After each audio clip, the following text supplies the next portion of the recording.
Welcome back, Mindsetters. I just wanted to tell you that we are on 2,993 likes on the page. We're a few away from 3,000. So let's see if we can do it in the next 15 minutes. Do you reckon we can, Peter? I think we can. I think we can. Right. So let's keep watching and let's keep learning. All right, we're going to tackle a question from a guy called Lekona. And Lekona asked us this question on Facebook. He said this. Oh, Lekona's a girl, I think. Is it Lekona girl? I don't know. I'm looking at the picture. So sorry, she Lekona. looks like a very pretty girl. Really sorry. How are you going, right? Lekona asked this question. She says, is it possible to get a compound question in paper 2? Lekona, absolutely yes. Now you might have had one in the paper 1, okay? But I'm just going to show you the difference, what they could have asked you in paper 1 and what they could ask you in paper 2, so that you realize the difference between the two. Okay, so let's say, for example, I pose this question to you. In paper 1, we could have said to you, you're depositing 50,000 Rand in a bank for 5 years, compounded annually. So what you would have said was this: I've got 50,000 Rand and I'm going to slap this amount of money into a bank. Now you know that the formula for compound interest is A is equal to P 1 plus I to the power of N. And you would have then said, well, that's easy. I'm going to put 50,000 in, 1 plus my interest rate. Let's say the bank was saying, giving us, I don't know, what interest rate's a good interest rate at a bank at the moment? Sure, a high interest rate. A high interest is rate's that a good about answer? 4 or 5%, I think, if you put money in a bank. So let's say the bank say, oi, we're going to give you 4%. Okay, so what we would have said was 0,04, and we said for 5 years. Now that would be a typical paper 1 type question. Now in paper 2 we can ask you more or less the same question, but what we would do is we would say it's compounded monthly for those 5 years. So now the question changes, and now what we would do, and I'm going to put it in a different color here just to emphasize it, what we would then do is say, right, I've got the 50,000 Rand, 1 plus, my interest rate is still 0,04, but it's over 12 months. Okay, now look, what I want you to understand is this, that if you go to a bank and you say, I want to put money in a bank, how much interest are you going to give me? And let's say the bank say, I'm going to give you 10% interest, okay, but you got to keep the money in for a year. And I say, well, that sounds fair. So I put in my money into the bank. The next day I go and I draw the money and I say, oi, something's wrong. You said you're going to give me 10%. Can we expect the bank to give us 10%? No, because we haven't had it in for the whole year.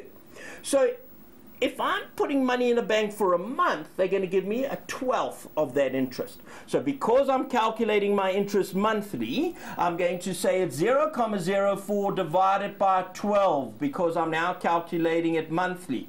But instead of doing the calculation 5 times, one for every year, I'm going to do it 60 times, because I'm doing it once for every month. So it's 5 times 12. So that's what my calculation is going to look like. And I'm not going to do the answer today, because that's not what this is about. The question was simply, can we ask compound interest in a paper 2? Yes, we can, but it would be a little more difficult. Instead of saying calculating annually, we could say it's calculated monthly. All right, I hope that answers your question. But I think Lagoni had another question. Yeah. And in fact, a few viewers were talking about this question, and it comes from the February-March 2011 paper. And the question was question number 2, and this is what the question was. Mr. Kane started a business making and selling traditional sandals of different types. He employs a number of workers to help him make the sandals. Okay, now, they make 2 types of sandals, a type A and a type B, as shown above. They cut up old car tires to make the sandals and decorate them by carving patterns into the strips of the tire. I think that's a wonderful thing to do with old tires. Okay, I love it. I wouldn't mind a pair. Oh, absolutely. Okay, Yeah. so they take these sandals and they're actually going to now, or take old tires and they're going to make sandals out of it. So instead of taking these tires and just dumping them in a dump, they're going to do something wonderful with them. Okay, so now, got 2 types of sandals, a type A and a type B.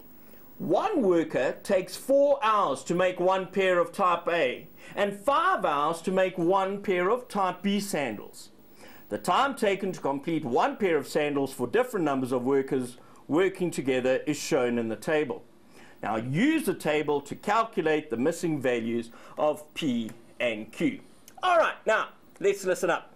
So we've got people now and they're wanting to make sandals, all right? So let's pretend, now I'm going to take my shoe off. Oh, I got very short. No, it's not that bad. Okay, so here's a shoe now and we're going to make the shoe. And let's pretend if I'm going to make it, doesn't smell so good. I'm going to put the shoe down again. Don't smell anything. All right? If I'm going to make that shoe, it's going to take me 4 hours to make it. All right, now, Indiana, if I say to you, let's both make the shoe, Yeah. is it going to be quicker or is it going to take us longer?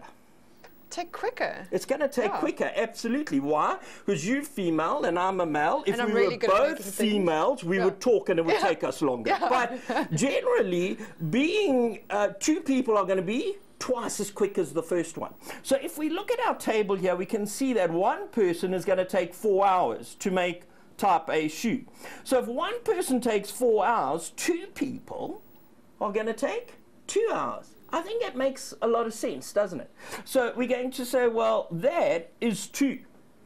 4 people are going to take 1 hour. Now, how are we getting these answers? Well, if you look at this, 4 divided by 1 is 4. 4 divided by 2 is 2. 4 divided by 4 is 1. Now, 4 divided by what is going to give me 0.8? 4 divided by 5. So 5 hours, if there were 5 of us, it would take us 0.8 hours. Let's look at type B. Type B, one person takes 5 hours, 2 people, 2.5 hours. 4 people, 1.25 hours. 5 people, 1 hour. All right. So, look, I hope that answered your question about finding the value of P and finding the value of Q. All right? We're going to take that question a bit further because I think this is kind of important and this is a real paper 2 type question. Let's have a look at this. Use the grid to draw 2 graphs on the grid provided. Clearly label the 2 graphs. Okay, now we're going to draw this graph. We're going to have 2 graphs, a graph A, and then I'm going to change the color to a graph B. Okay, so bearing all this in mind, all we're going to do is plot those points on the graph. Now, folk, I'm going to say this is my time,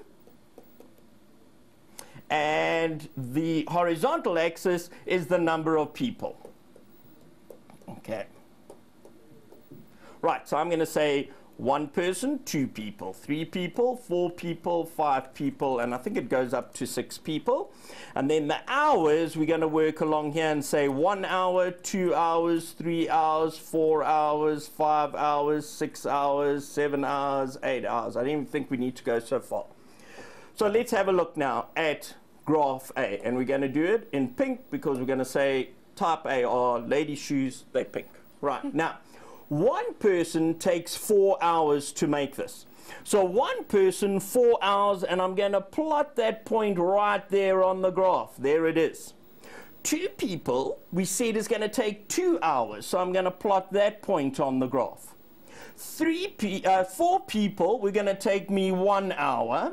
5 people, 0.8 hours. Okay, now I'm going to draw that graph. Now, listen carefully. Okay, when I draw this graph, I've got to make a decision, one of 2. Either I'm going to draw a solid line or I'm going to draw a dotted line. Now I have to determine what sort of line am I going to draw. Okay, if I draw a solid line, it means, now watch carefully, I'm going to say I'm going to draw a dotted line. And the reason I'm drawing it as a dotted line is because I cannot get 1.5 people. Now, I know you look at me and say, mentally there's a problem, but I'm still a whole person. Okay? If I were to cut off my arms and cut off my legs, I'm still a person. I'm not half a man. I'm a man. Right. if I were to just have a head but still have a soul and still be alive, I'm still a person. So what I'm trying to say is this: you cannot get 1.5 people or 2.5 people. You've got to be a whole person, even if there's something missing. You can't even get a quarter of a person. You can't even get a quarter. Okay. So whether we got something missing, a limb, a brain cell, we're still a whole person. So if you look back at the graph now, you're going to see that it's a dotted line to indicate that's the graph, but it's not a solid line because I can't read 1.5. Okay, so that's what my graph's going to look like. If we now go back and we look at type B, and we're going to draw that in green because we're going to pretend it's a green person shoe. Okay, now we know that one person takes 5 hours, 2 people take 2.5 hours, 5 people are going to take 1 hour. All right, now we're going to join all those dots again. Are we going to use a solid line or a dotted line? Must be a dotted line, absolutely. Because we cannot get 1.5 people. Yeah. Does no one listen? I'm listening. Okay, so here we go. So we're going to draw my dotted line. And there it is. Okay. Now it's kind of hard to draw this on the screen, so it doesn't quite look perfect. The other thing I want to point out to you is this, that what's the minimum amount of people that can work on a pair of shoes? Sure. 1. Is this a trick question? No, it's a real 1 person. We can't get half a person or 3/4. The minimum number of people that can work on a task is 1. In other words, if I look back at my graph again, down here, right? If I look back at my graph again, this part here I should never have colored in because I can't go further than 1 person. All right. I hope that answers that question for Lakona. Yeah, yeah. Okay. I hope so. Do you have any other questions coming in, or are we going to take an ad break? Sure, let's take an ad break because we've got so many questions. I just need to sort them out, put them into order. So let's do that over the ad break and we'll be back now. Great. We'll chat later again. Cheers.